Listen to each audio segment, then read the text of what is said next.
¿Perdón?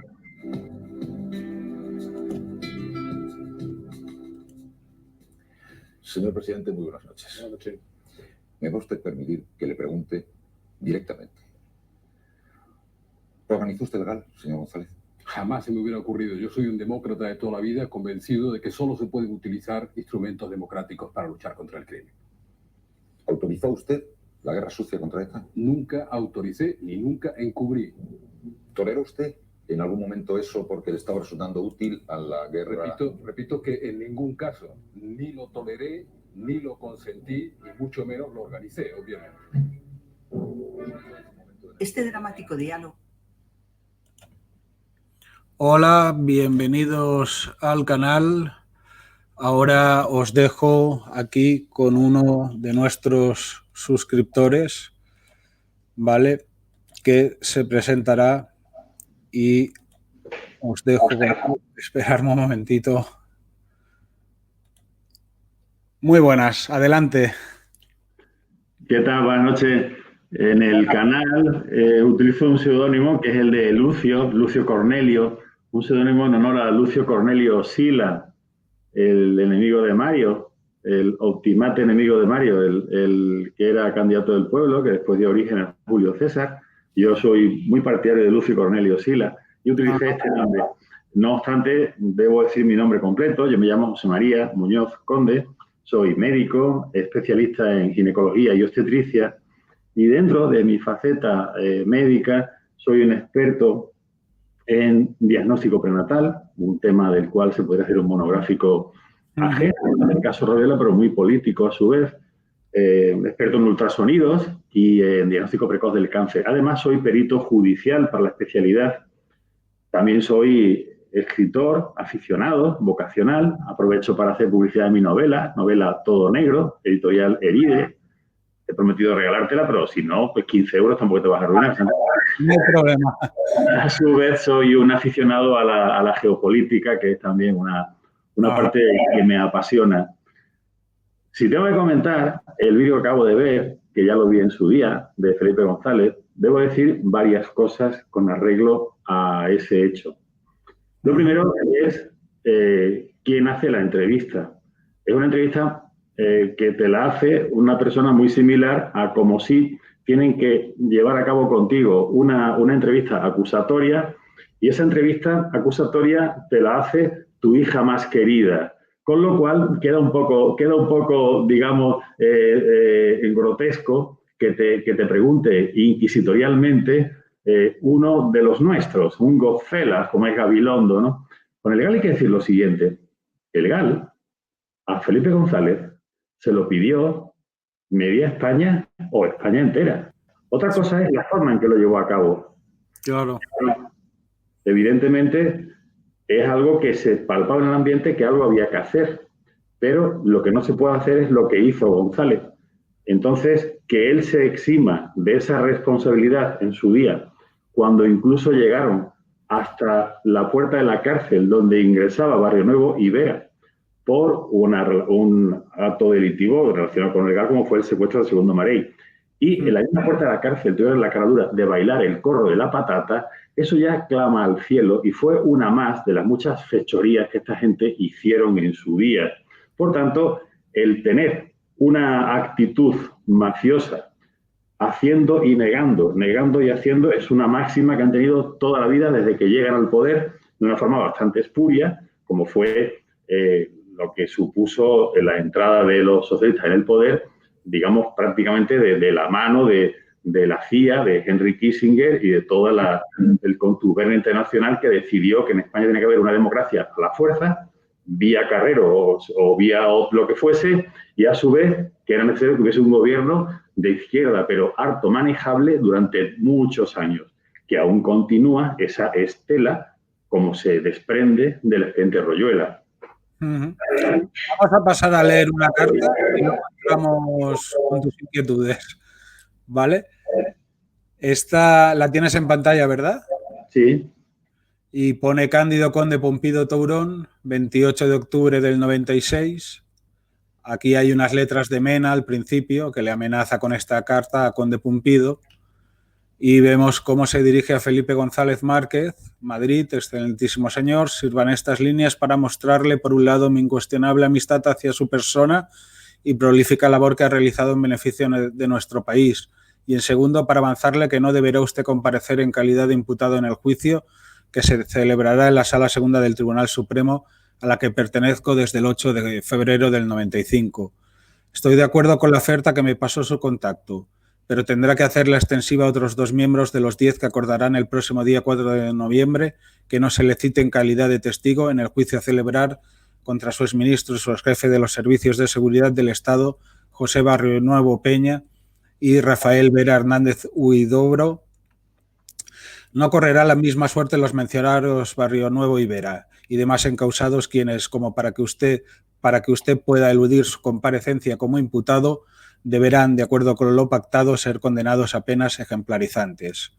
O sea, que habrá de multiplicar por 3 la cantidad acordada para mi persona, pues seremos 3 y no 1 los magistrados que con nuestro voto inclinaremos definitivamente la balanza a su favor. Sabe dónde tiene que depositarme la cantidad acordada y recuerde que ha de multiplicarla por 3. Yo personalmente me encargaré de hacérsela llegar a los otros 2 magistrados. Como hemos... Firmado Cándido Conde Pumpido, ¿no? Firmado Cándido Conde Pumpido, efectivamente, aquí lo tenemos. Sí, bueno, forma parte de lo que estamos hablando, ¿no? Esa carta, cualquiera que la vea, lo que necesitaría es aclarar rápidamente su autenticidad. Y quien se niega a proceder al aclaramiento de su autenticidad es porque tiene miedo a algo. Hay elementos que, aunque a uno le parezcan ofensivos, uno está obligado a responder ante ellos. Es decir, el refranero español en eso es bastante claro. El que calla, otorga. Por tanto, el calibre de esa carta, si además está efectuado bajo denuncia, aunque sea denuncia pública, hay obligación formal de responder a ella.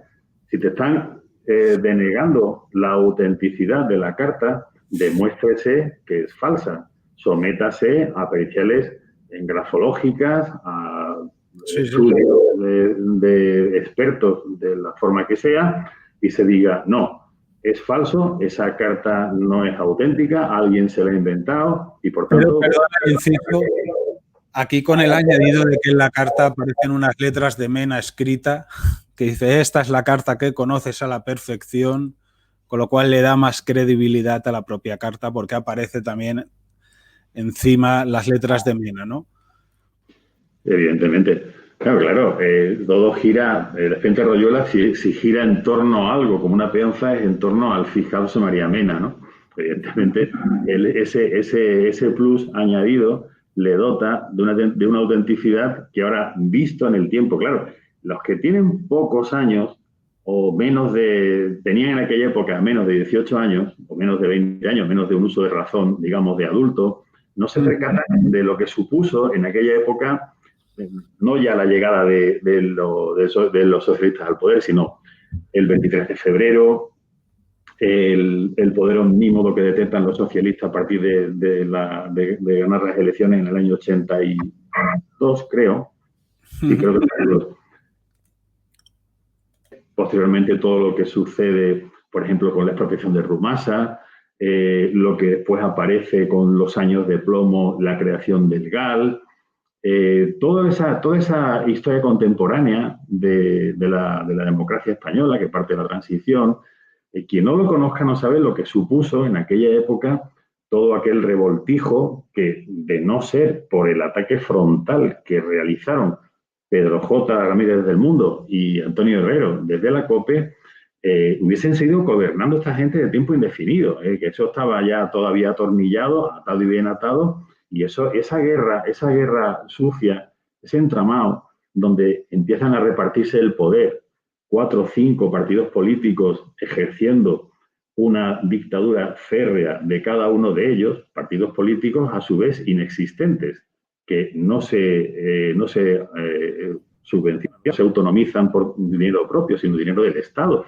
Los partidos políticos en España, de las sindicales, son fantasmas, no existen realmente. Existen porque el Estado los sostiene. pero no tienen una forma de autoabastecerse, no son autónomos, nadie está afiliado a partido político, nadie paga cuotas, más que los que están directamente interesados, ¿no? Entonces, ese entramado que trató de ajustarse, cómo nos distribuimos este régimen político, democracia, para repartirnos el poder y que alternemos más o menos unos u otros, pero nunca salga de aquí, ¿no? Eso se gestó todo allí y ahí tenemos ahora las consecuencias.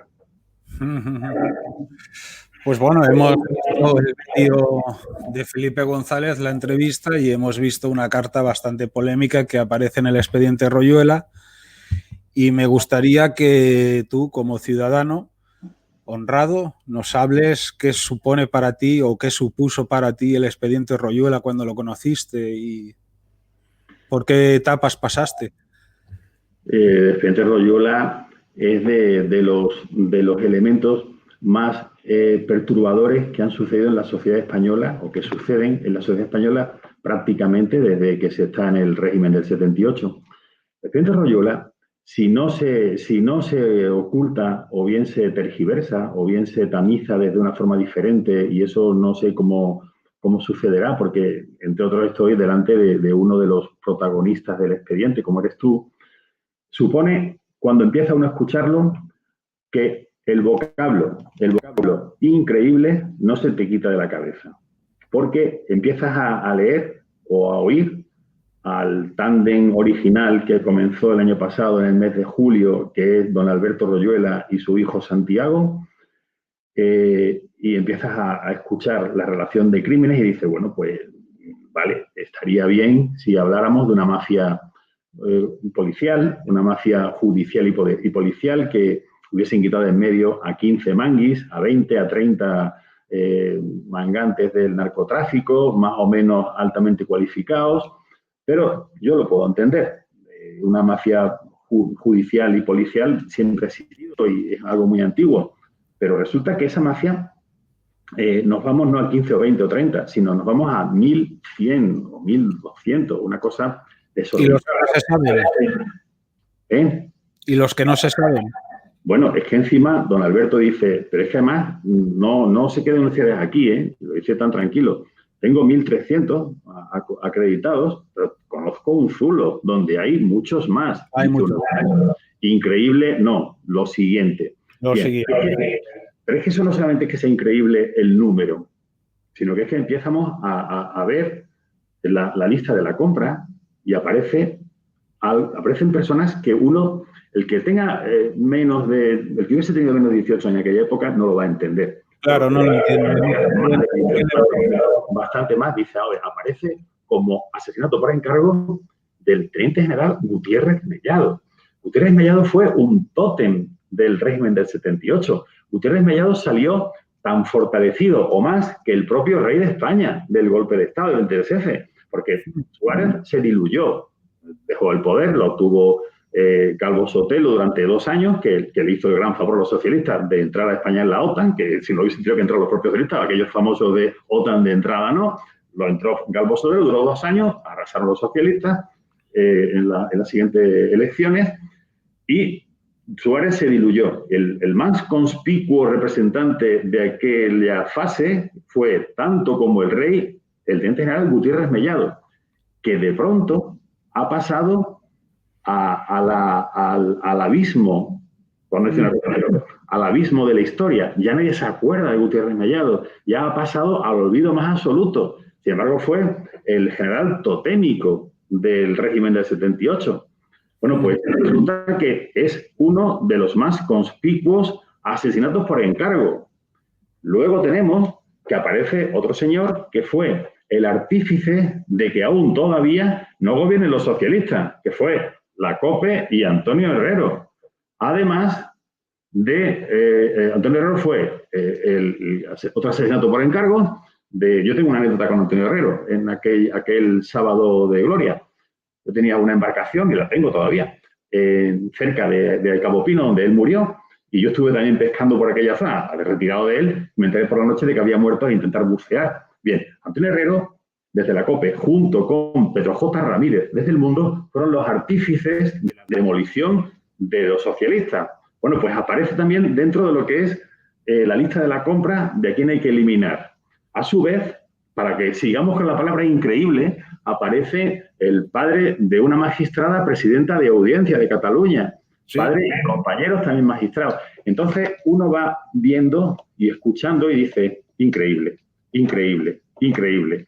Los que somos literatos, que tenemos novelas publicadas, nos recuerda mucho a cuando en la novela El perfume, una novela que marca una época en el siglo pasado, el único libro de mi vida que yo he leído 5 veces, en El perfume, cuando Grenouille hace una demostración de su arte macarrónico, de cómo hacer un perfume mezclando botes ahí indiscriminadamente, y se cabrea el perfumista, el Baldini, se cabrea por su maltrato a los frascos, pero cuando abre por fin el frasquito que le ha confeccionado, empieza a decir, increíble, empieza a olfatear y a decir, increíble, increíble. Bueno, pues cuando uno lee los asesinatos por encargo, no se le ocurre otra cosa que decir increíble, increíble, increíble, porque esto no tiene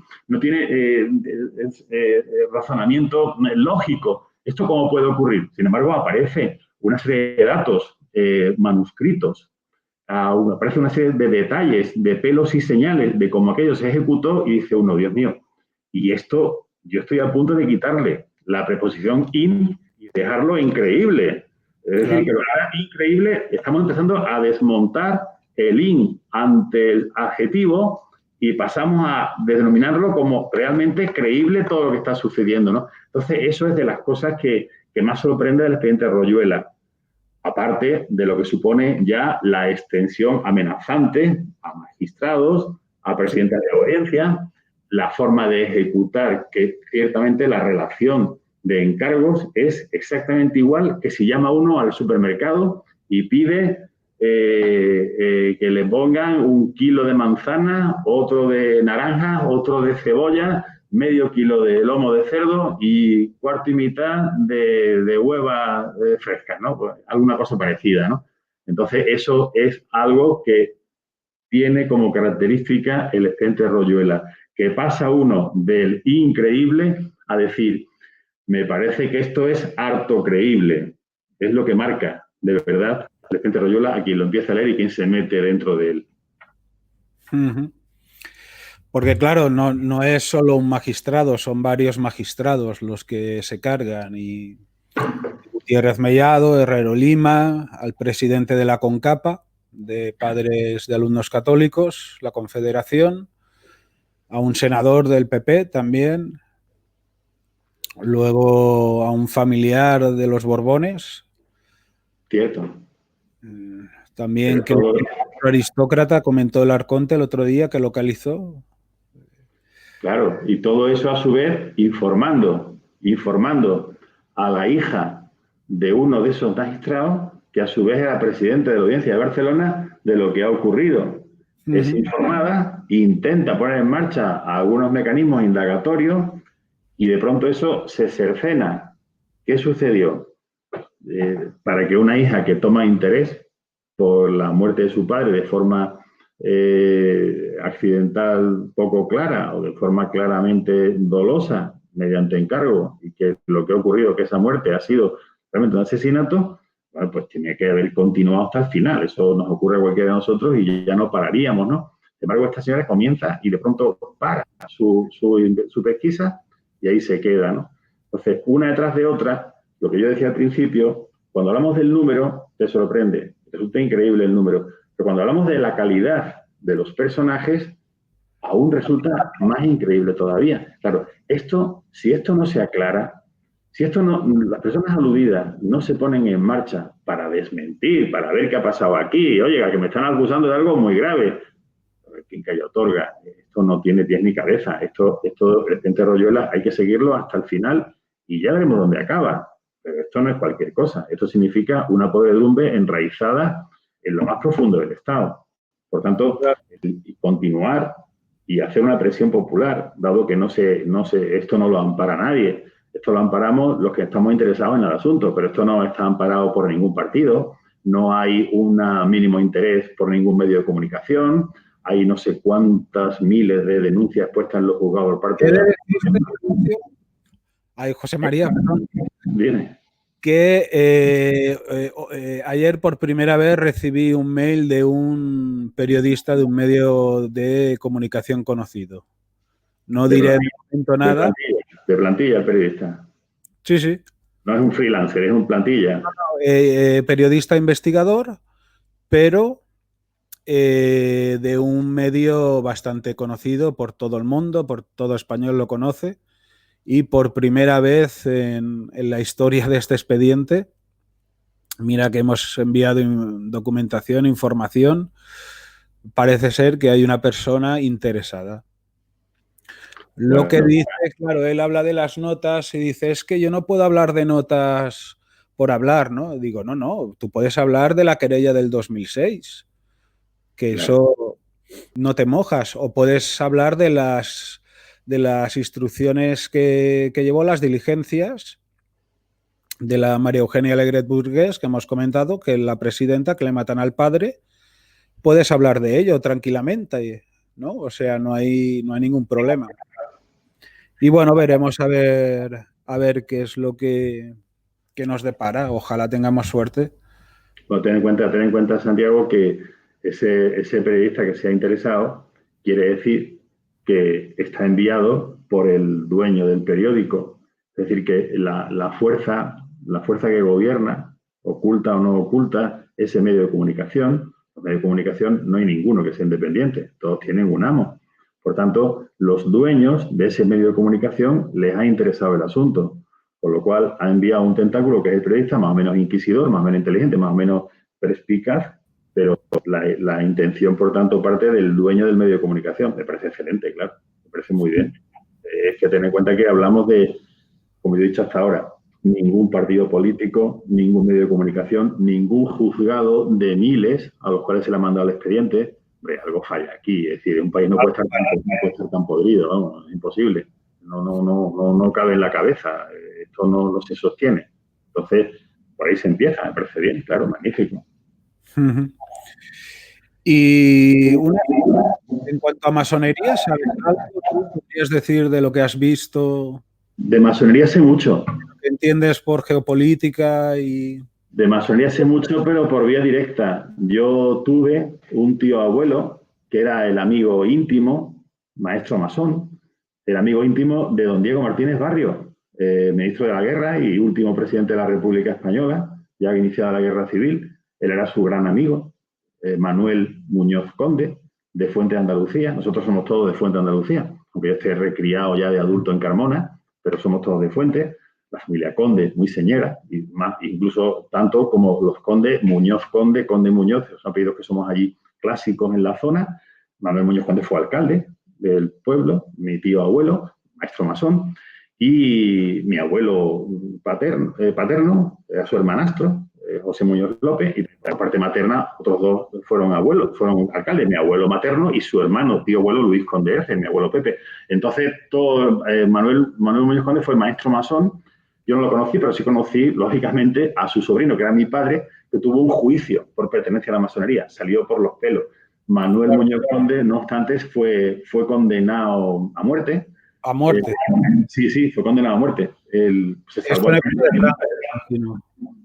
Bueno, él era maestro masón, entonces se refugió, salió huyendo, se refugió en la casa de su hermana, María Muñoz Conde, que estaba casada con el presidente catedrático de dermatología y presidente del Ateneo, que era don José Salvador Gallardo, catedrático de dermatología y presidente del Ateneo.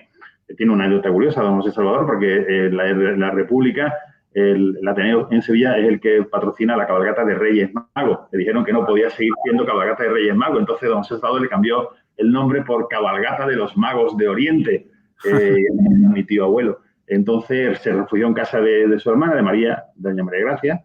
Allí salvó la vida y al cabo ya de 7 meses, cuando cesaron las ejecuciones sumarísimas al principio, ya él salió. Entonces ya no lo fusilaron de entrada, pero sí le hicieron un juicio y lo condenaron a muerte. Fue condenado a muerte y ya en ese primer año, una vez pasó el primer año de represión, lo normal que ocurre después de la guerra, las vendetas personales, ya fue un juicio, condenado a muerte, pero ya se conmutaron todas las penas de muerte a quien no tenía delitos de sangre. Él no tenía delitos de sangre y entonces fue condenado a cadena perpetua y salió finalmente a los 7 años. Era médico del pueblo y nunca le dejaron volver a ejercer la medicina. De hecho, se enterró sin lo característico de los médicos en mi pueblo, que era que lo enterrasen con los flecos amarillos, unas bandas amarillas en las esquinas del féretro. No pudieron hacerlo porque le quitaron el poder ejercer. No podían quitar el título, pero sí le quitaron el poder ejercer. Luego mi padre, cuando murió, mis tías, sus sobrinas, pusieron las bandas amarillas en las esquinas del féretro. Entonces mi padre sufrió un juicio por masonería.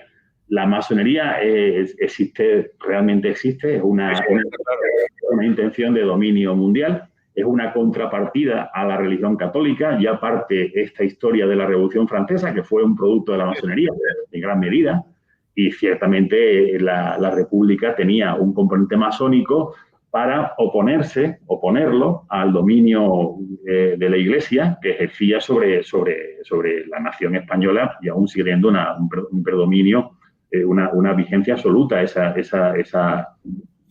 tutela, ¿no? Más que hay que verlo que en España todas las fiestas son fiestas religiosas.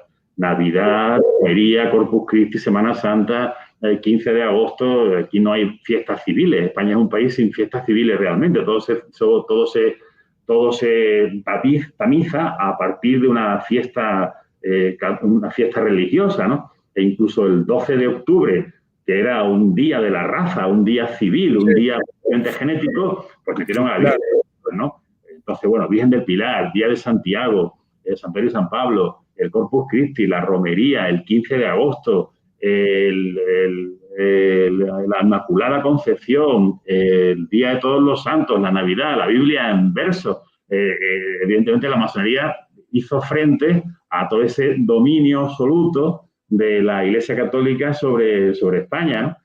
Es curioso que ahora con un papa comunista, un papa compañero de la ¿no? Más comunista imposible. Bueno, ha llegado a decir que los comunistas son los verdaderos cristianos, eso ha dicho Bergoglio, ¿no? Ahora, sí. Ser que si en España hubiese una guerra civil, Dios no lo quiera jamás, que eso no vuelva a ocurrir. Pero no estamos tan lejos, ¿eh? Así que cuidadito. Si volviera a haber una guerra civil, es posible que ellos ahora, los rojos, se quedaran con los curas. Es muy posible que se quedaran con los curas ahora, ¿no? Algo sería inaudito, ¿no? Cómo cambian las cosas, ¿no? Porque ahora fíjate la orientación que tiene la Iglesia actual con el Papa Bergoglio, ¿no? Entonces, la masonería, por supuesto que existe, pero como siempre ocurre, hay intereses cruzados, ¿eh? Hay intereses cruzados. Me consta que la banca vaticana, no ahora, desde la época de Marcinkus y el banquero Calvi, pues les da igual 8 que 80. Es decir, que la Iglesia Vaticana igual se alía con la masonería si le interesa económicamente, ¿no? La Iglesia Católica ha dado una muestra de pragmatismo y de saber bandearse en todos los regímenes que da igual, ¿eh? Aquí en la época de Franco lo metían bajo palio al mismo tiempo que le creaban a ETA en un seminario en Deusto, ¿no? O sea, Franco encontraba bajo palio en las iglesias, en las catedrales, pero le creaban a ETA en Deusto, en el seminario de Deusto, ¿no? Con la anuencia del jesuita Arzayus y toda aquella gente del PNV. Por tanto, la iglesia siempre juega a todas las bandas e incluso puede tener ramificaciones con la masonería. Pero evidentemente la masonería surge o se fundamenta en gran medida en hacerle frente al poder omnímodo de la iglesia. También, digamos, es la iglesia actual, ¿no? Porque tenemos una encíclica, no sé qué papa es, Humanum Genus, donde condena claramente la masonería, ¿no? O sea, es quizá la iglesia nueva, ¿no? No, la iglesia condena la masonería. Vaticano II, quizá. Sí. Bueno, prácticamente, aunque no sea en forma de encíclica, la condena siempre ha sido patente. Pero te vuelvo a repetir que existió la banca vaticana dominada por el banquero Calvi, que lo ahorcaron o se ahorcó debajo de un puente en Londres, y era la logia masónica propaganda DUE, P2, una logia masónica con grandes interacciones con la banca vaticana, con Marcinkus. Por tanto, la masonería financieramente, el dinero no tiene color. El dinero obedece al amo que mejor le pague, por así decirlo. Entonces, la Iglesia Católica ha tenido, eso está demostrado, que alguien se preocupe en ver, Roberto Calvi, propaganda DUE, logia masónica, arzobispo Marcinkus, que era el encargado de las finanzas vaticanas. Todo eso era una interacción mafia-Iglesia Católica. Por favor, eso, cuando se trata de dinero, no hay color, no hay amo posible. Cada uno va buscando lo mejor para su negocio. Claramente, el expediente Royuela, ¿no? Ahí todos son movimientos económicos en el fondo.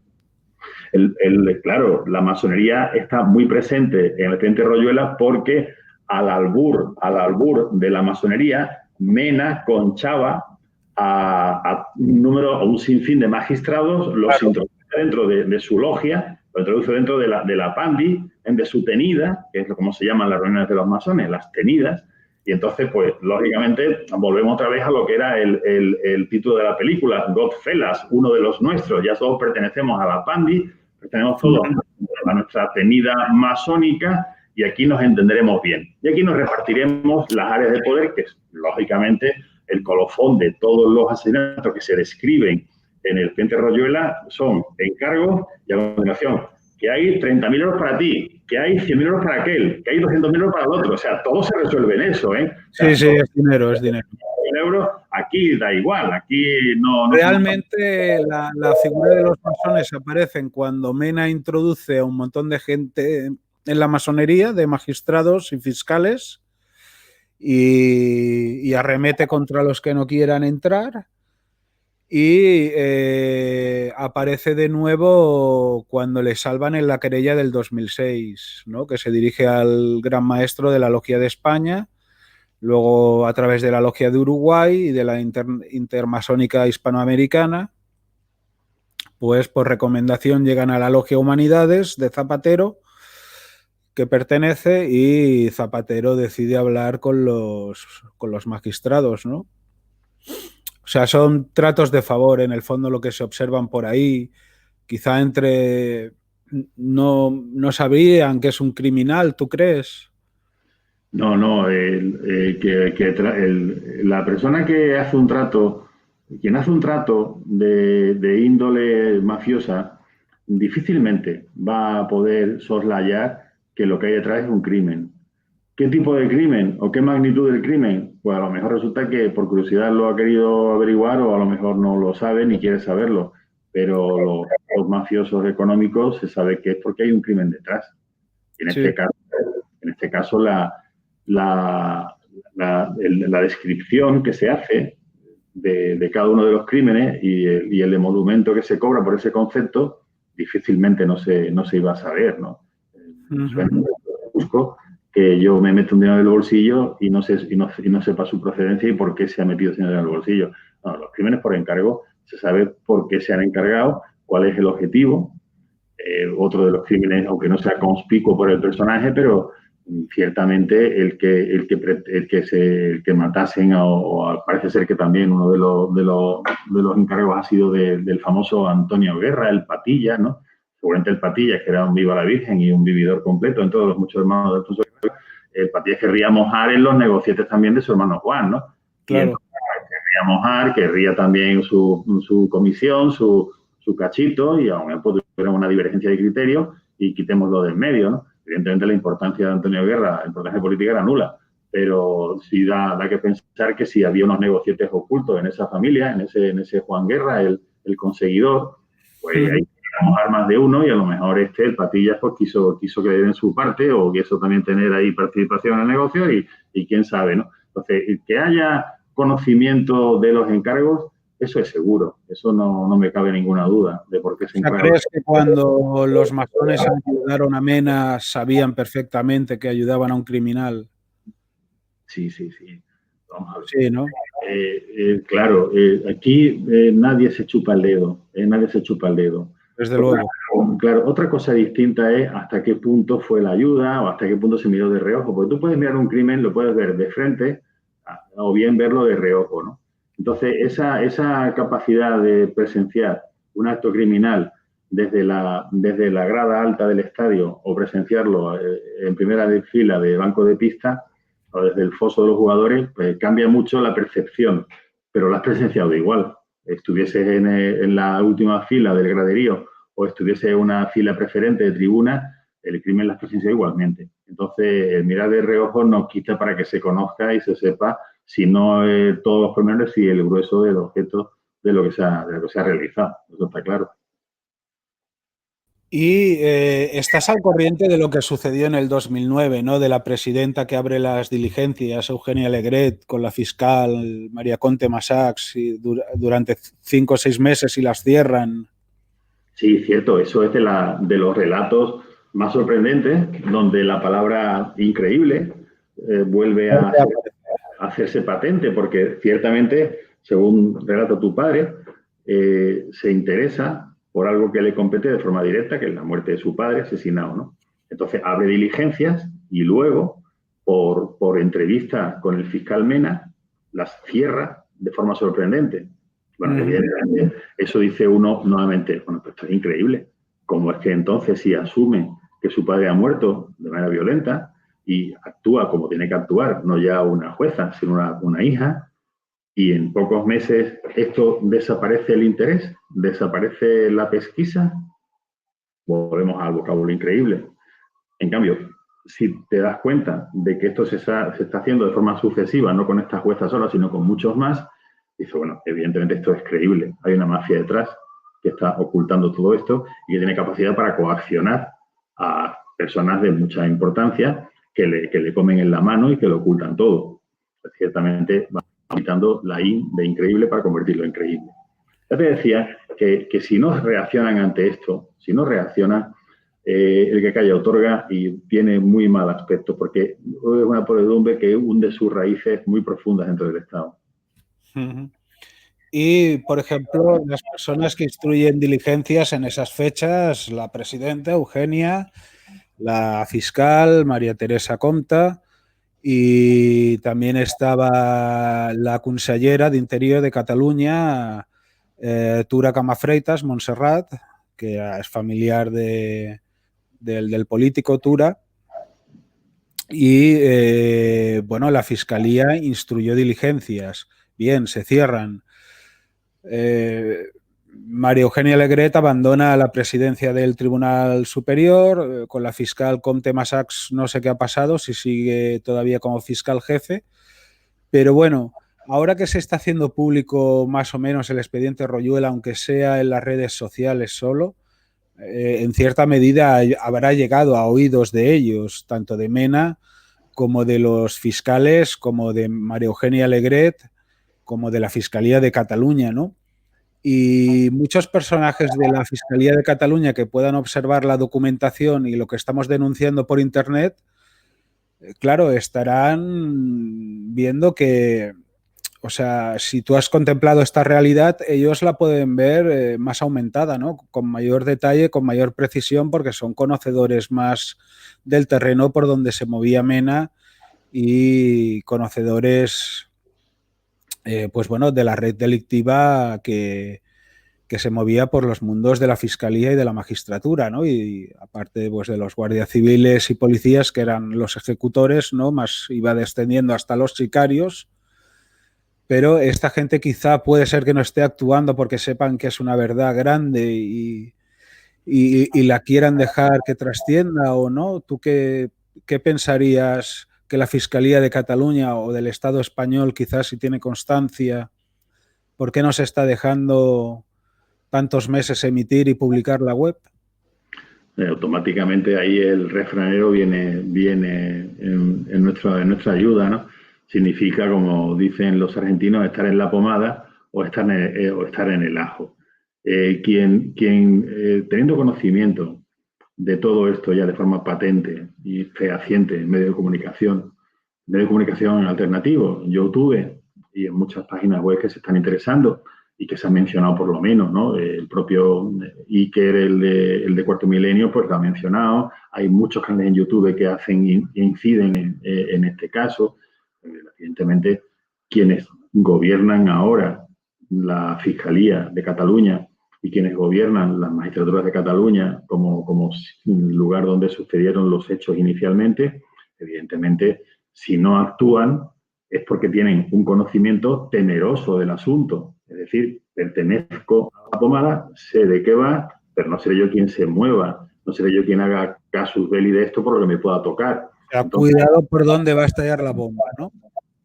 Claro, ten en cuenta que de forma aséptica, cualquier persona que, como yo, ha entrado dentro de algo que se da cuenta de la gravedad que esto tiene y la asume y dice, bueno, pertenezco al país donde esto está sucediendo, igual que pertenezco al país donde no sé por qué razón es donde más muertos hay por el coronavirus. Yo quiero saber por qué a mi España le ha tocado este cachondeo, porque estamos aquí como estamos, como el país proporcionalmente más atacado por el coronavirus en muertes de ciudadanos. Si tenemos ahí a Portugal, que hay 32 veces menos de muertes que en España, están ahí, proporcionalmente con el número de habitantes. ¿Cómo puede ser esto? Bueno, pues igual pasa, ¿no? Es decir, pues uno ve esto de forma inocente y sabe, ¿esto por qué está pasando aquí? Bueno, pues quien ha estado en la pomada y quien ha estado en el ajo, o quien lo conoce de cerca, o más o menos de forma circundante, y no dice ni pío, pues estamos otra vez en la misma. ¿Qué pasa aquí? ¿Por qué tanta gente calla? ¿Por qué ocurre para que esto no se haga público y notorio y se certifique si es verdad o no? Y se lleve a juicio cuantas veces hagan falta y se hagan las pretensiones pertinentes y que se aclare de verdad si esto hunde sus raíces en un régimen político que tiene una podredumbre que algún día va a hacer que estalle por los aires, que se trata del país donde vivimos, España, que no es otro. ¿Qué está pasando aquí y pase desapercibido? En los lugares donde de verdad tienen que actuar de forma directa porque lo conocen, porque están en el ajo o lo conocen de cerca y no se actúe. Una incógnita por resolver, ya te digo, como lo del coronavirus, ¿no? Que yo como médico que soy digo, a ver, ¿por qué nos ha tocado a nosotros esto? ¿Y cómo puede ser que tengamos tantos muertos como, o casi poco menos, Estados Unidos, que tiene 600 millones de habitantes? No tenemos 45.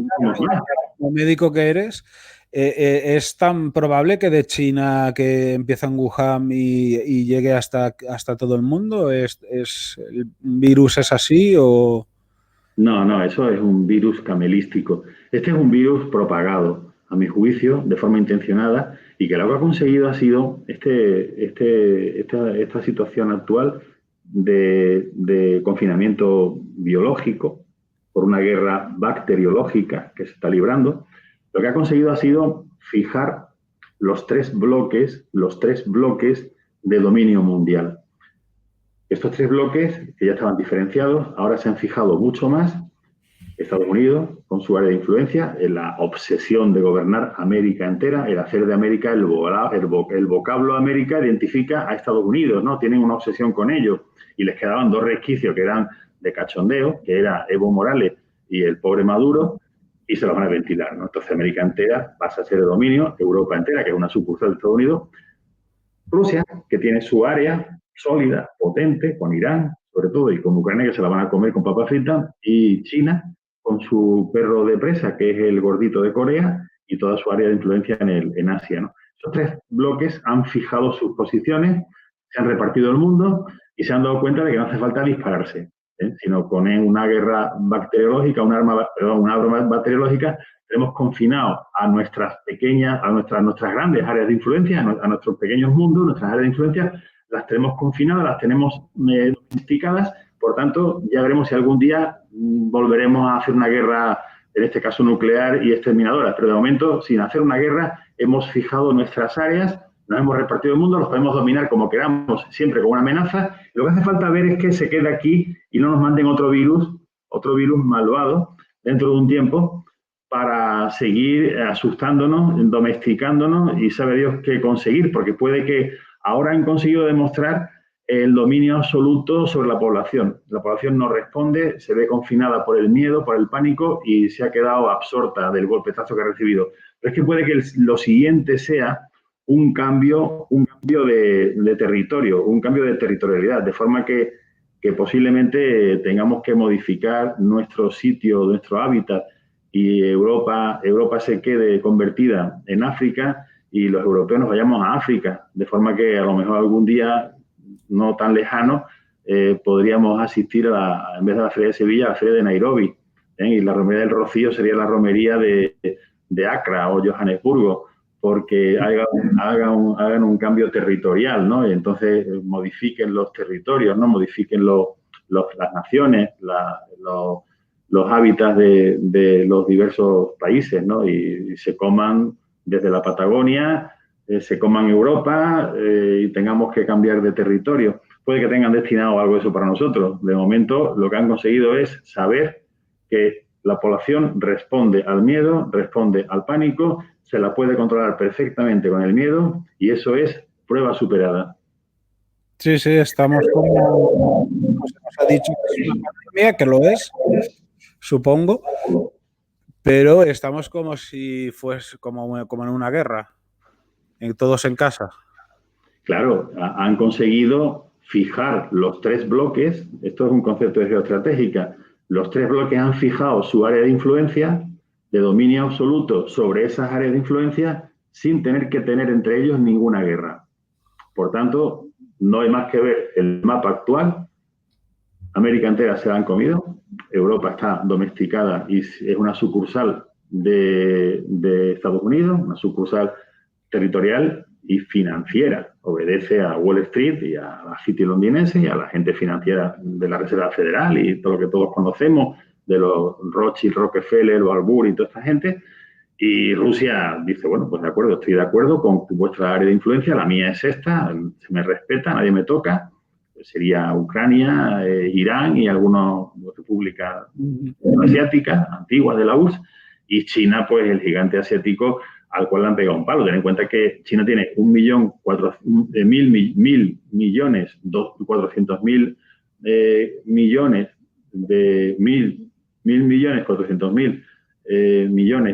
de chinos, de los cuales 400 millones de chinos, de los cuales 200 millones de chinos no viven en China, viven en el mundo y han desaparecido.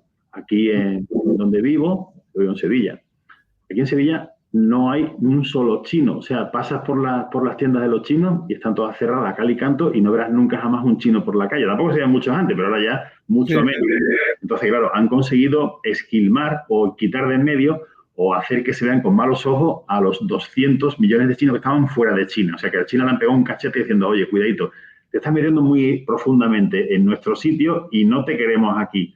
Quédate en tu zona de influencia, quédate en China, Corea del Norte y tu zona asiática de influencia, pero no te metas en más sitios ya, cuidado.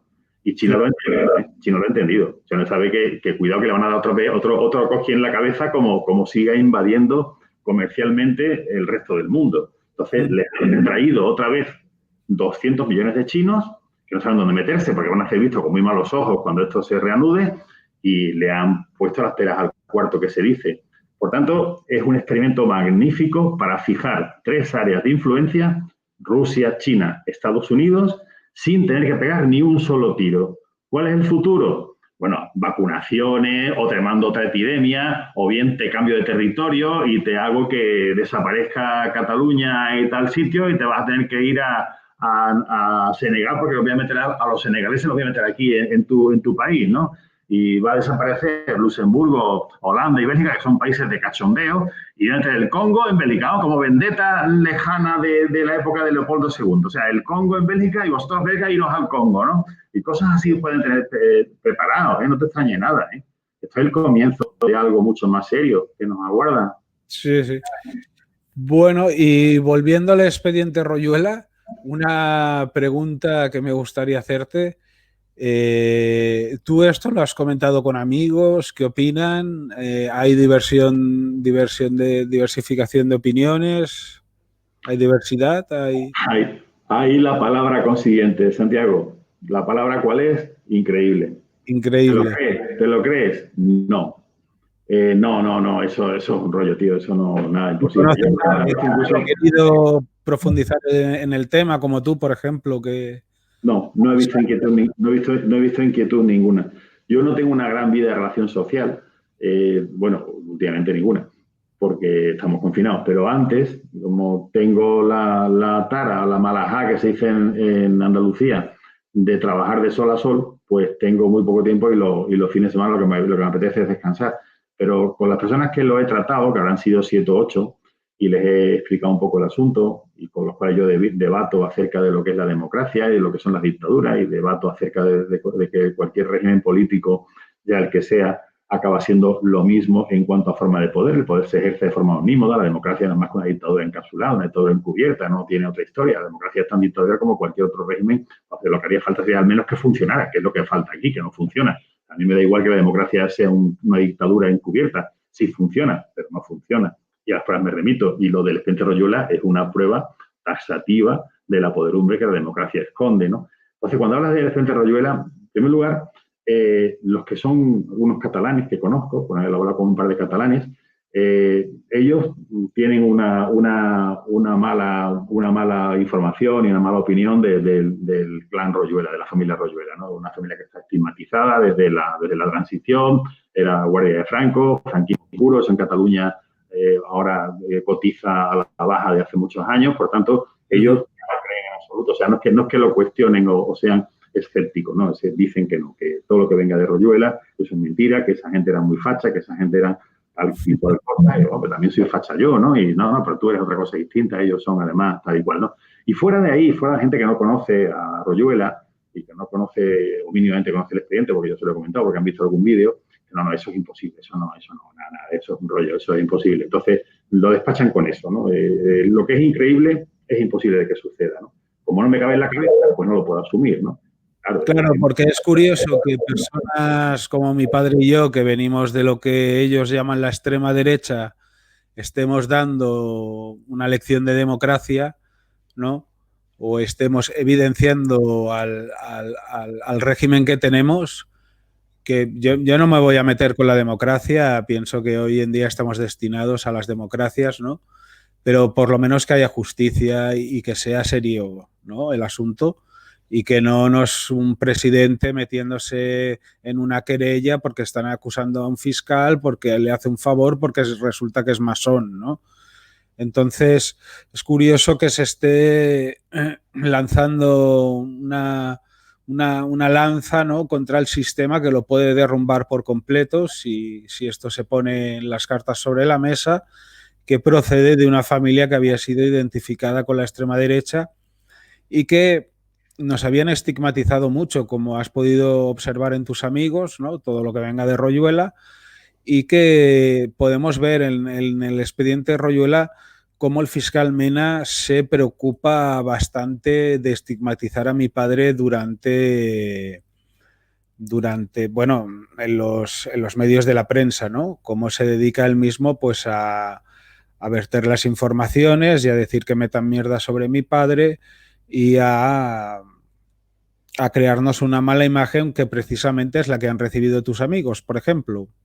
Claro. Yo no voy a decir que yo, por ejemplo, soy un santo y yo pasé por prisión por un tema que lo calificaron de terrorismo, que Mena compró al juez y tengo todas las pruebas con su caligrafía como redacta la sentencia, pero lo mío era una condena de desórdenes públicos porque no llegó a pasar nada realmente, ¿no?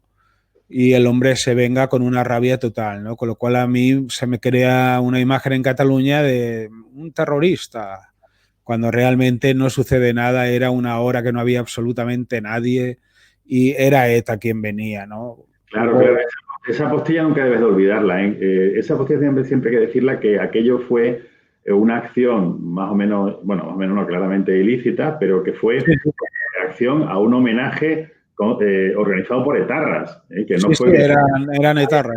A ver si reviento a uno que pase por la calle. No. Era para como contestación a un grupo, a lo que había sido un homenaje a grupos armados realmente violentos como era la ETA, ¿no? Sí, porque venía coordinadora CAS, la coordinadora Berchales socialista, Vietan Jarray venía, o sea, venía ETA, político-militar, en el fondo, a arengar y apoyar, ¿no?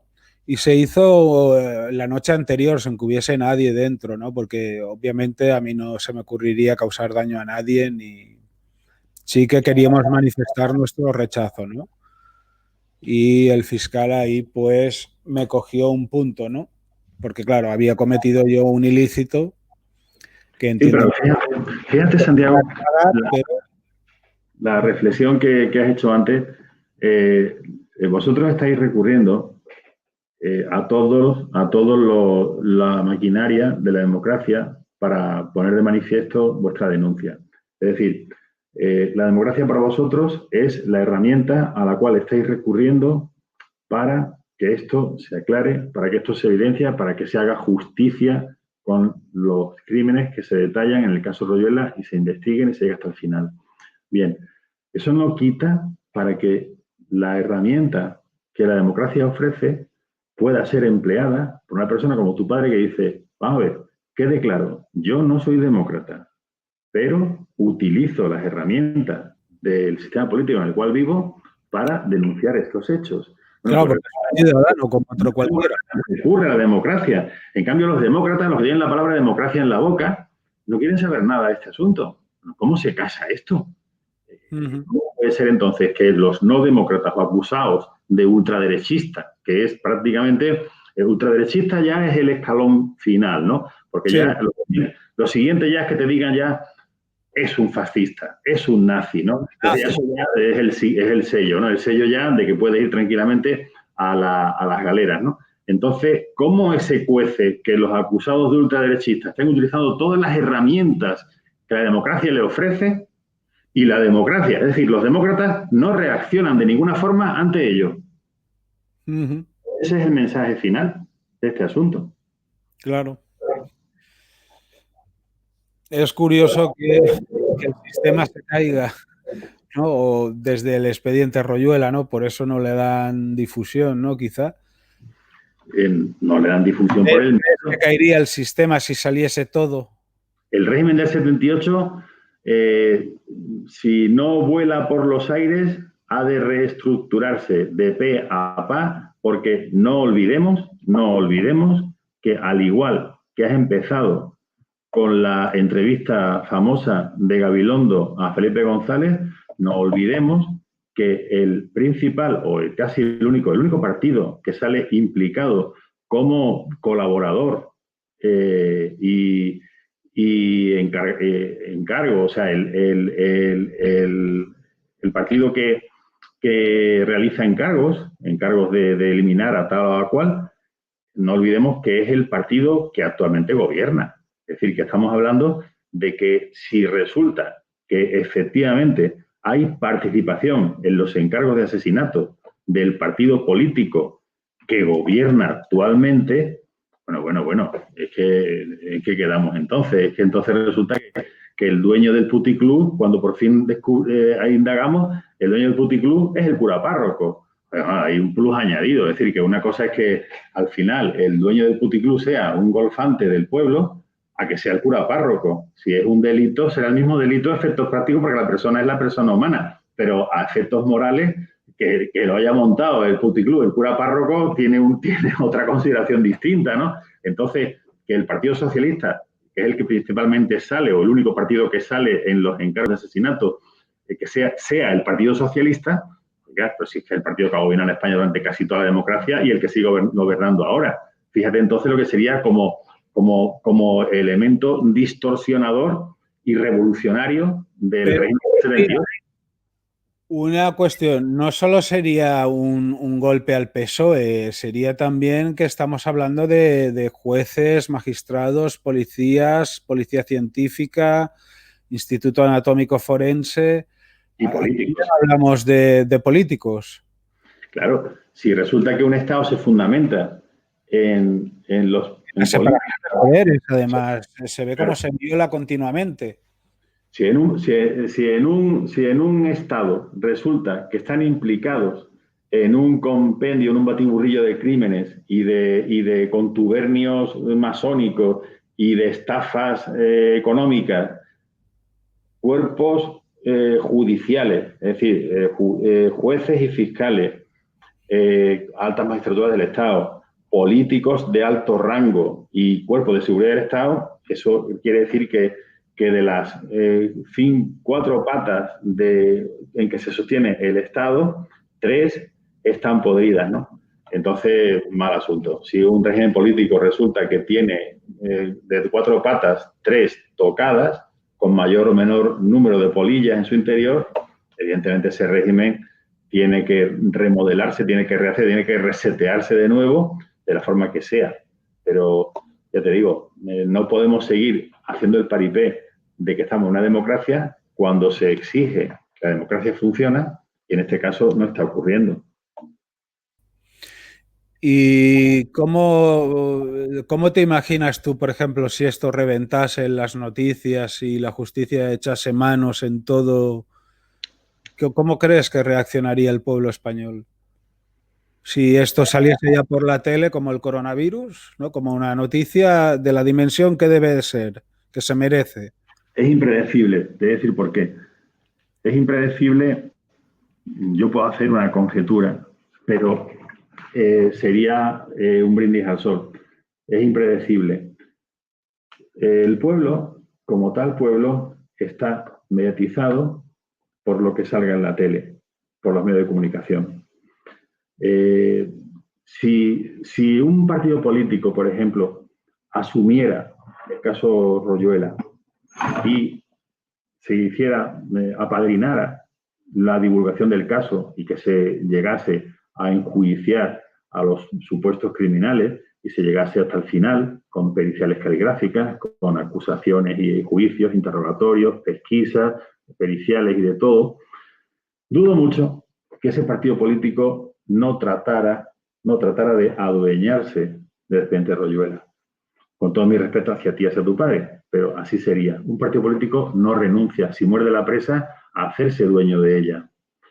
Si en vez de un partido político fuese un medio de comunicación el que abanderara la divulgación del caso Royuela, ese medio de comunicación sería un medio propiedad de un ente financiero X. Los medios de comunicación todos tienen un dueño. Y no solamente es hacer negocio, tienen un dueño político, que es el que tamiza los programas que se emiten, su contenido, si hay X números de homosexuales o de negros, blancos, chinos, y gitanos y moros. Los judíos siempre están ocultos, eso no salen. Todo lo que es la programación de un medio de comunicación tiene una orientación política. Los que un día renunciamos a ver la televisión y ya suprimimos la televisión de nuestra casa, era por eso, pues ya empezamos a asquearnos del mensaje político subliminal que tenían todos los programas en todas las cadenas. Entonces, un medio de comunicación que se haga abandere el caso Royuela difícilmente no va a tratar de fagocitarlo y hacerlo como medio de propaganda de ese medio que descubre y abandera el caso Royuela. Entonces yo ahí soy escéptico en cuanto a quién podría apadrinar el caso Royuela. Un partido político, lo dudo, lo fagocitaría. Un medio de comunicación prácticamente haría lo mismo. ¿Qué es lo que se necesita en este caso? Que funcione la democracia. Si eso funcionara, no haría falta ningún padrinazgo. Pero ahí es donde yo veo mi escepticismo en esa tutela que se pueda llevar a cabo sobre el caso Royuela. No veo quién puede hacerlo, no veo cómo se puede hacerlo. Ahora mismo tú tienes en tu página, creo que son 7.000, 8.000 suscriptores. Sí. Bueno, evidentemente, cualquier programa nimio de cualquier televisión, la más mala que haya, yo no sé ya ni cuántas son, pero ponte una de las conocidas, pues como mínimo puede tener esta noche 200.000 espectadores, ¿no? Como poco. Evidentemente eso cambia mucho las cosas. Además, espectadores que tienen ahí publicidad, tías buenas, chistosos y tonterías. Lo máximo que llego a hacer, a lo mejor de tanto en tanto, es poner a muy bajo volumen el 24 horas o algún canal informativo y rápido lo quito. Prefiero dedicar mi tiempo a otra cosa o informarme a través de otros medios. Claro. También abandoné la tele porque vi que no... Has tocado la posibilidad de que se interesaran. Bueno, claro que sí, coño. Si le hice un chiste al entrevistador y se cabreó conmigo. Los de TLV1, los de Toda la Verdad primero, el equipo de José Manuel Soaje Pinto, son los argentinos. Te hicieron una entrevista a tu padre hace poco. Sí. Y esa gente, insistir sobre ellos, son una gente, a mi juicio, muy buena. Tenían antes un comentarista, lo tienen ahora fuera, que es Adrián Salvucci. Yo soy un fan de Salvucci, yo lo considero mi maestro en geopolítica. Ahora ha cogido el relevo Quique Romero. Enrique, a ver, tiene batería así. Enrique Romero, Cucu Romero, en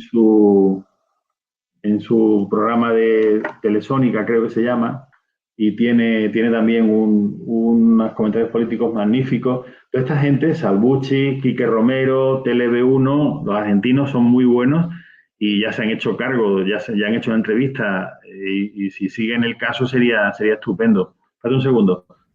Ponme el cargador, por favor. Entonces, ahí tienes un medio externo, que yo soy muy asiduo a ellos, a los argentinos. No sé, no creo que RT, Rusia Today, se interesara. Y no sé quién más, que tenga potencia, que tenga fuerza, no sé, algún canal de Chile tal vez. En Europa no veo a nadie. En España, por ahora,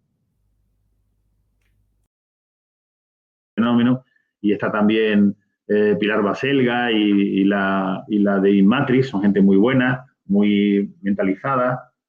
Yo diría que estupenda, pero ahí tienes el enchufe. Pero como mucho, todo en canales de YouTube. No veo otra gente que funcione. Si quieres quitar el enchufe este y lo pones.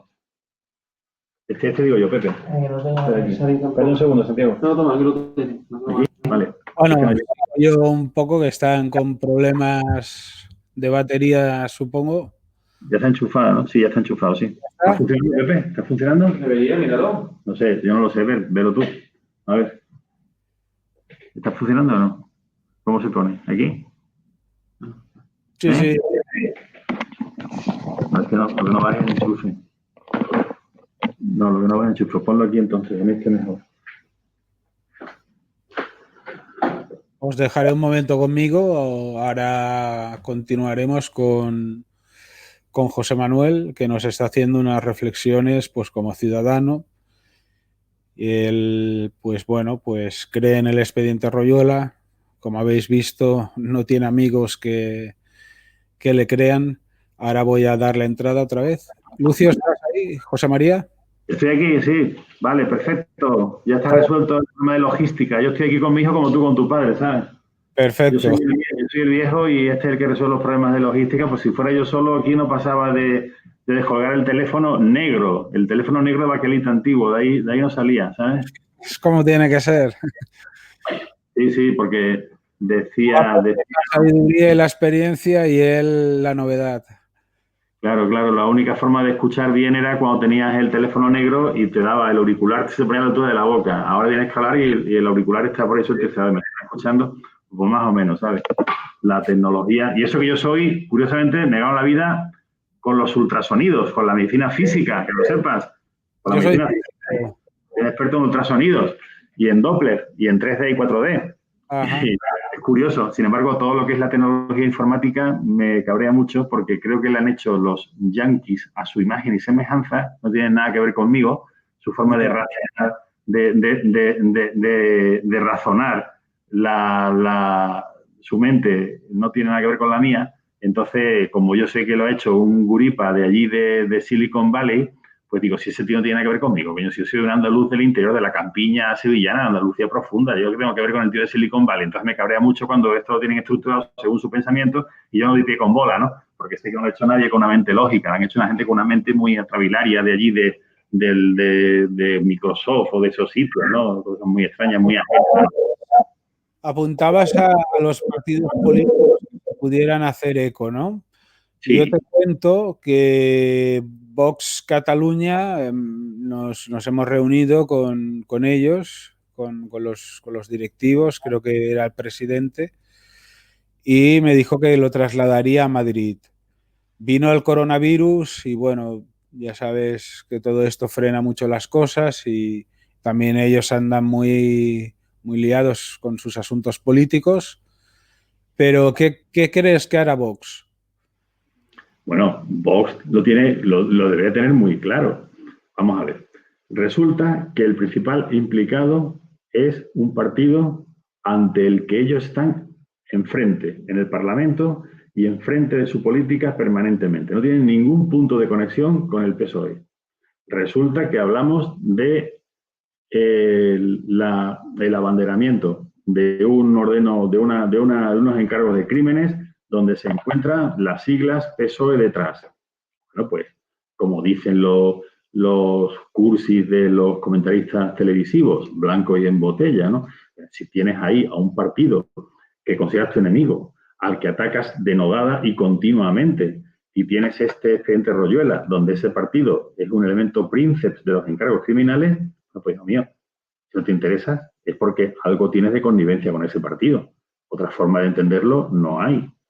Por consiguiente, si Vox toma la batuta y ampara el expediente Royuela, sería una medida lógica de acción ante algo que tiene participación su enemigo principal dentro de la política española. Así de claro. ¿Crees entonces que dentro del espectro de los partidos políticos que tenemos en España debería ser Vox quien tomara, porque esto es de justicia, el expediente Royuela, si nos lo creemos, ¿no? Presuponemos ya que un partido político debe hacerse eco, ¿no? ¿Crees que debería ser Vox? En principio, contamos de los denunciantes. Evidentemente, tu padre se sentiría mucho más confortable con Vox o con el PP que con ningún otro. Si hablamos de Cataluña, hombre, Arrimadas y Ciudadanos debería decir algo, porque la verdad es que todos hemos visto a Arrimadas en el Parlamento catalán hacer frente a los independentistas de una forma vehemente, de una forma aguerrida.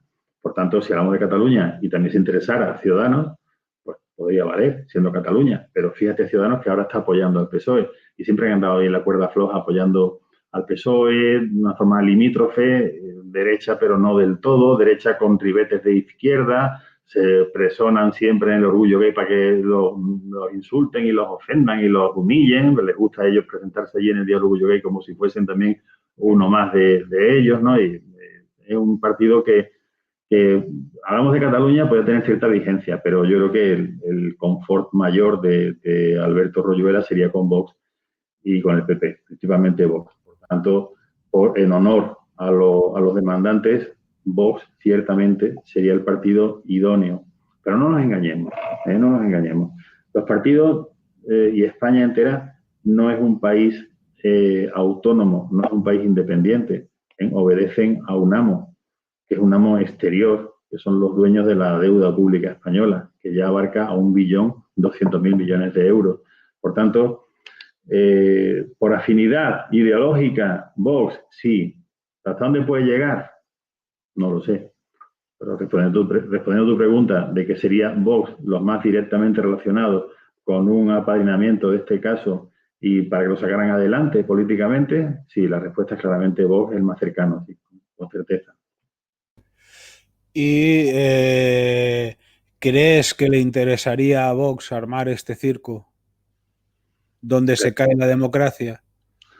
No, si se cae la democracia, actualmente bueno, no sé. No que se caiga, sino donde se nos cae la imagen de la democracia, ¿no? Como se nos cayó en Cataluña la imagen de Pujol, pues más todavía se nos caería la imagen de la democracia. ¿Crees que a un partido democrático le interesa? Bueno, Santiago, el que se caiga la democracia como régimen político, para que se caiga en España tiene que ser que se caiga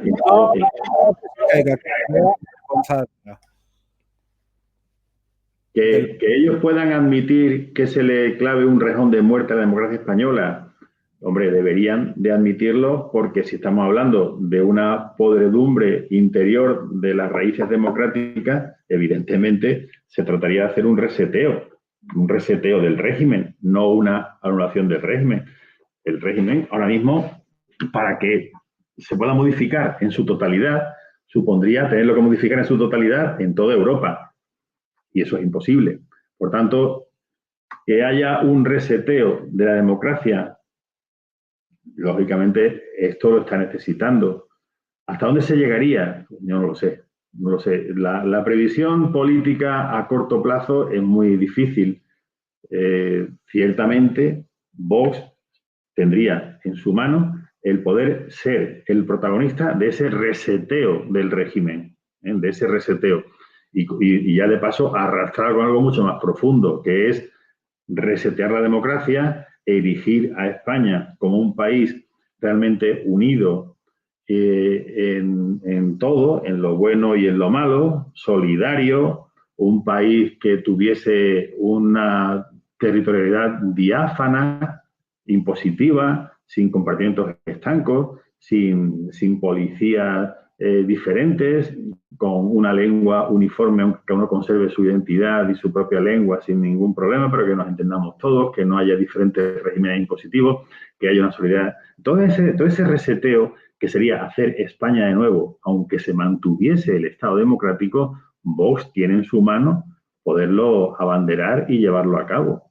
Otra cosa es que hacerlo, o bien que sus dueños y sus padrinos internacionales se lo permitan.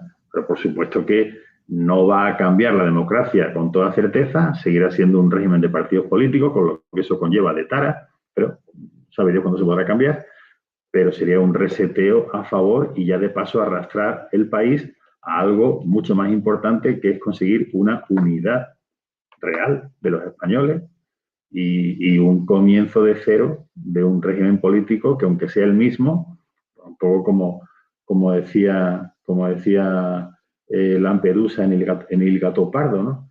Es preciso que todo cambie para que todo siga igual. Dice, bueno, pues cambiaremos para seguir con régimen de partido. Sí, evidentemente va a ser difícil cambiar de régimen político, pero sería una ocasión por lo menos para hacer un reseteo desde cero y crear un país nuevo, aunque fuese dentro del mismo régimen, no con un orden nuevo, pero un país renovado gracias al expediente Royuela, si se llevara a cabo todo eso. Y vos lo tienes en la mano, ¿no? Perfectamente.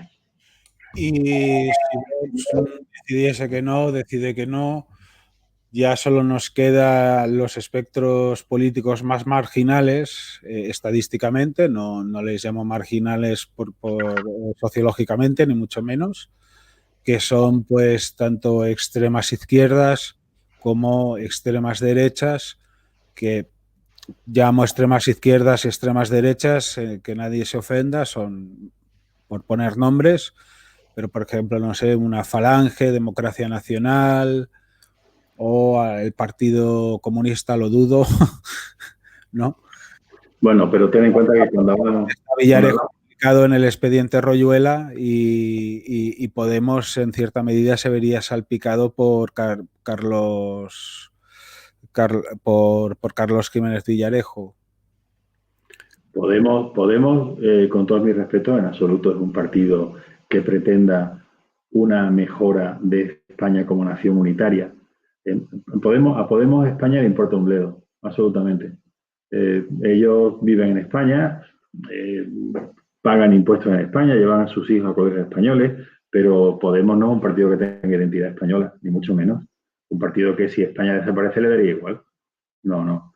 Podemos no va a regenerar nada, ¿eh? Podemos sigue la estela que marca el régimen. Ahora ya les dieron un apoyo. Ya Podemos es un partido inventado, ¿no? Es un partido que surgió en las hadas madrinas que están detrás nuestras, los que gobiernan la política mundial. Dijeron, ahora interesa en España un partido que sustituya al antiguo comunista y que asuma todo lo que ha destilado el comunismo cuando desapareció. El comunismo desaparece, entonces el obrero, su única inquietud es cambiar de coche o comprarse un pisito en la playa, aunque sea en 15ª línea de playa, en el quinto coño, pero su pisito en la playa. No tiene ninguna intención de hacer ningún tipo de revolución. Entonces esa izquierda marxista reivindicativa en lo económico desaparece. Entonces tienen que crear una izquierda que tenga otros valores diferentes, independiente del proletariado, sino que son ya la LGTB, la igualdad hombre-mujer, el aborto desmesurado, el aborto descabalado, y algo que ya se ha conseguido. Ya no hace falta, la sociedad ya la han modificado. El promedio actualmente de España, te lo dice un ginecólogo, es en España 1,1 hijos por mujer y 1,8 perros por pareja. Dentro de 30 años, los españoles desaparecemos, no existimos. Tenemos una población inmigrante, que además vive de la sopa boba, que son 7 millones, creo los que hay, que esos sí están dispuestos a tener 4,5 hijos por mujer. Si tenemos 5, 6 o 7 millones de personas en España que están dispuestas a reproducirse a razón de 4 hijos por cada señora, y los nuestros, los autóctonos, los españolitos de a pie, tenemos 1,1 hijos por mujer, dentro de 30 años la población se ha sustituido. Y eso es lo que pretende la izquierda actual. Eso es una idea profundamente anti-española, porque acaba con la España que conocemos. Por tanto, de Podemos, olvídate. Que haya una reacción a través del expediente Royuela a una España regenerada, pero que sea más España con Podemos, nunca, jamás, en la vida, jamás de los jamás. Al revés, lo contrario, siempre serán unos firmes aliados en la anti-España. Ten en cuenta que uno de los grandes mitos arrastrados por todos los historiadores de la Guerra Civil es que hubo una confrontación de las dos Españas. Eso es una gran mentira. Nunca, jamás hubo dos Españas. Hubo siempre una España y la anti-España. No hubo dos frentes enfrentados, valga la redundancia. No hubo dos facciones de españoles que se pelearon unos con otros. No. Hubo una España que luchó contra la anti-España. Quede claro. Y no más camelos reiterados con esa historia. Eso nunca ocurrió. Y actualmente hay una España y hay una anti-España.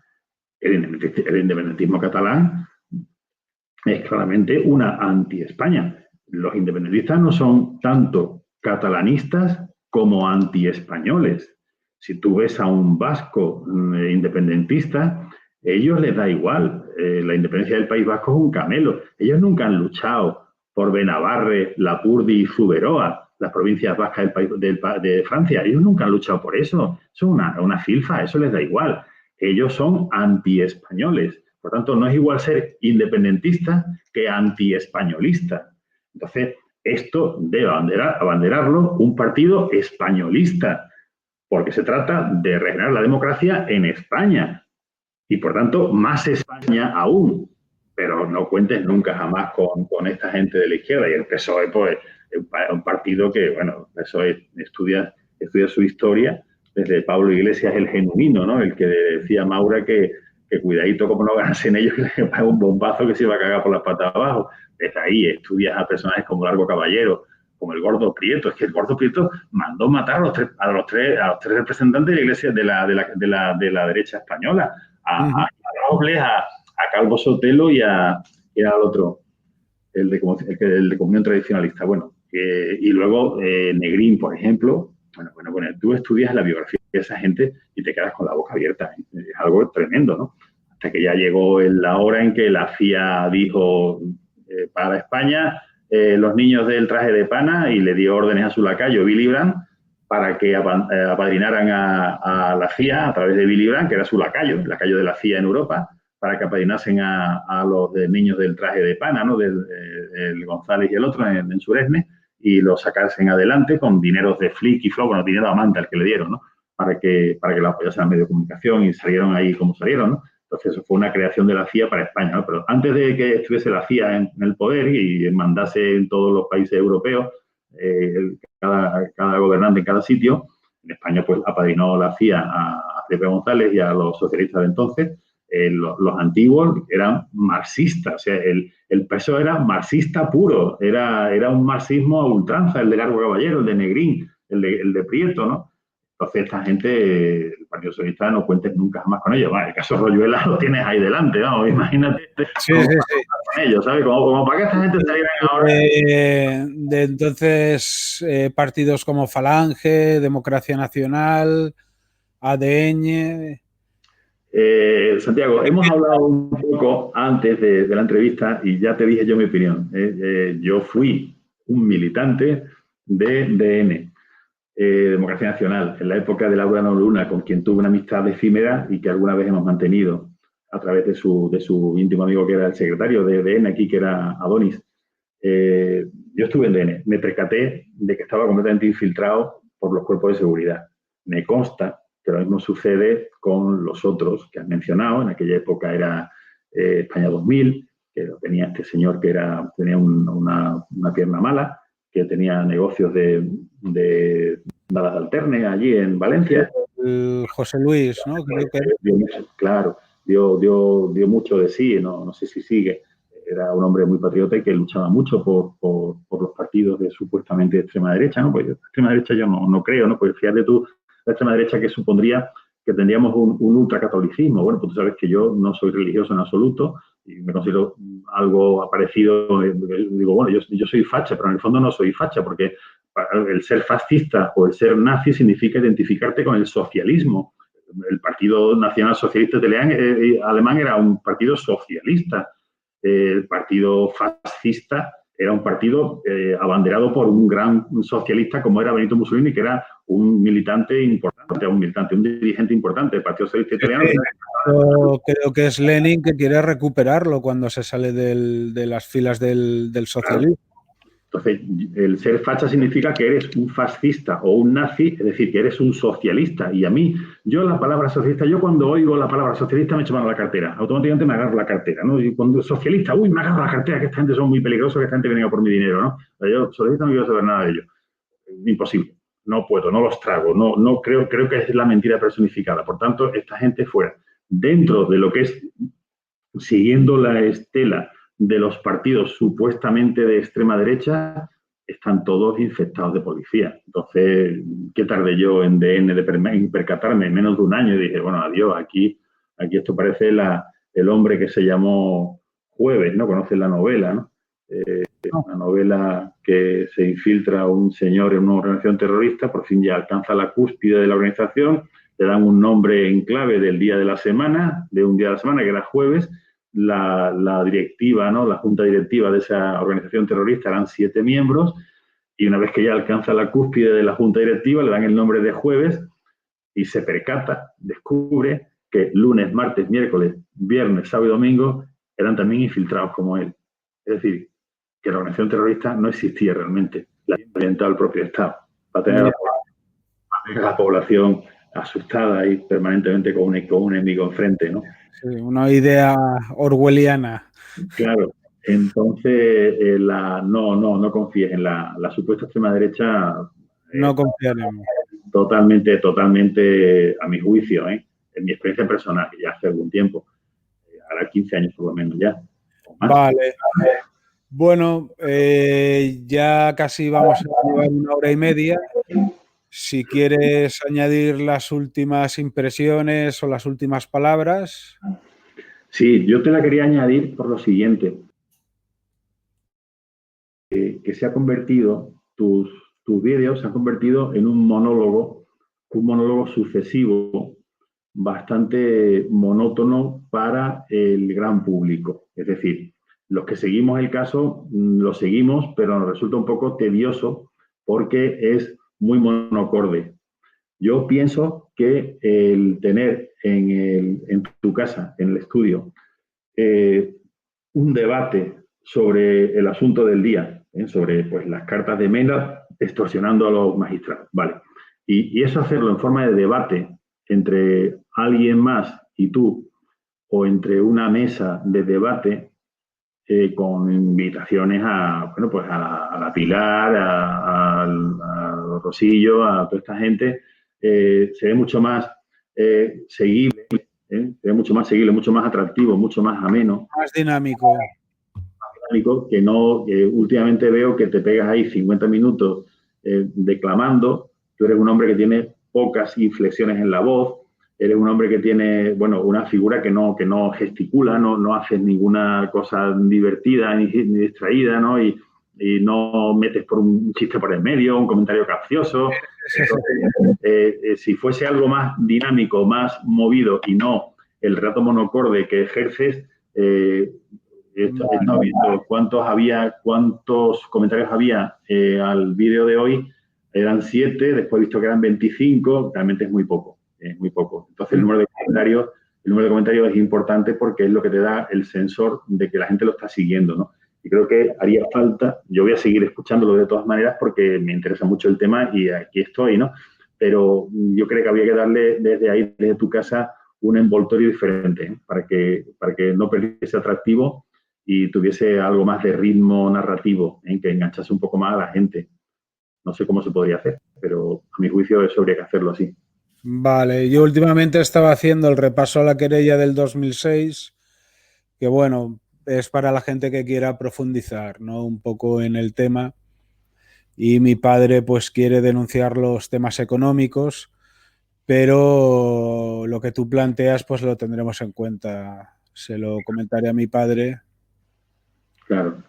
Y hacer el asunto más dinámico, participativo, con gente del canal que se quiera animar, pues perfectamente podréis podréis, si queréis, me enviáis a expedienterroyuela.com y hacer una mesa de debate, preparar el tema del día. Es decir, que esto que hemos hecho ahora es completamente improvisado. Sí, sí, lo sepa todo el público que ha sido improvisado. Claro, pero si un tema además se prepara específicamente lo que se va a debatir ese día, pues el caso tal, el caso cual. Yo, por ejemplo, me estaría muy interesado en coger casos, o sea, los casos que yo he denominado conspicuos, que entran dentro del vocablo increíble. Es decir, bueno, ¿cómo se puede ordenar la ejecución de Gutiérrez Mellado?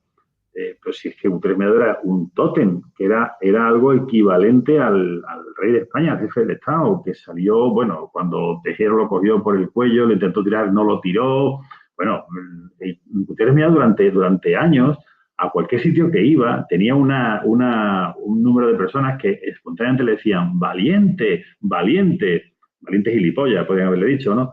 Entonces, eso ocurría con Gutiérrez Mellado. Bueno, pues un buen día, como quien encarga, cómprame un paquete de pipas, oye, que vamos a liquidar a Gutiérrez Mellado. Y adiós, muy buena, un accidente de tráfico. Por involucionista, además.